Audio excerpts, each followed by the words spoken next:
Here is a study that looks finished. 100 high LDL patients, 100 moderate LDL patients. Among the treated, 17% had a heart attack. Among the untreated, 16. Basically a tie. The pill looks useless. It is not.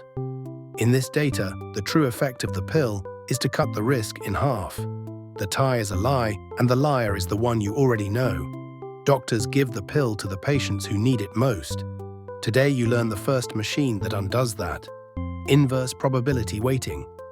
Split the population by the confounder and the lie collapses. In the high LDL stratum, doctors treat aggressively, 80 treated, 20 untreated. Treated risk, 20%. Untreated risk, 40. The pill halves it. In the moderate stratum, doctors mostly wait, 20 treated, 80 untreated. Treated risk, 5%. Untreated risk, 10. Halved again. Inside each stratum, where everyone shares the same LDL, the pill wins clearly. The crude comparison failed because the treated group is mostly high-risk patients, and the untreated group is mostly low-risk patients. We compared sick people on the pill to healthy people off it. Now the weighting idea, through one patient. Maria is high LDL and untreated.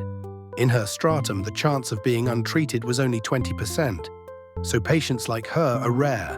For every Maria we observe, 4 more high LDL patients went untreated in no world we can see, because doctors put them on the pill. Maria's weight is 1 over her probability, 1 over 0.2, which is 5. She now testifies for herself, plus the 4 missing patients. Every patient gets such a weight, 1 over the probability of the arm they actually landed in, given their covariates. That probability has a name, the propensity score. Apply the weights everywhere and watch the population rebuild itself. 80 treated high LDL patients, each weighted 1.25, become 100. 20 untreated, each weighted 5, become 100. Same trick downstairs in the moderate stratum. The result is called a pseudo-population, and it has the one property the real data lacked. In every stratum, treatment is now split 50-50, as if a coin had been flipped. Rerun the comparison there. Treated risk, 12.5%. Untreated risk, 25. Risk ratio, 0.5. The randomized trial we could not run, manufactured out of weights.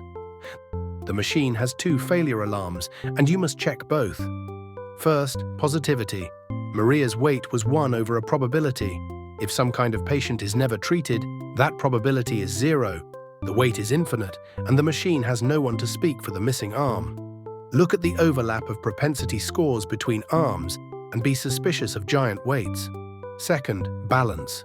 After weighting, treated and untreated should look like twins on every measured covariate. And one warning for the machine learners, if your propensity model predicts treatment almost perfectly, that is not a victory.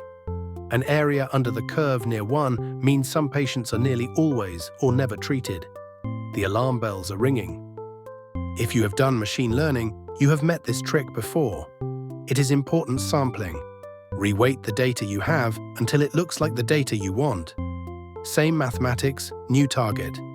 Your homework, redo the 2-stratum arithmetic by hand until the 17 versus 16 lie flips to 1/2. And then try to get the same answer without any weights, using each stratum's own risks. That second path has a name. It is called standardization, and it is lesson 11. See you there.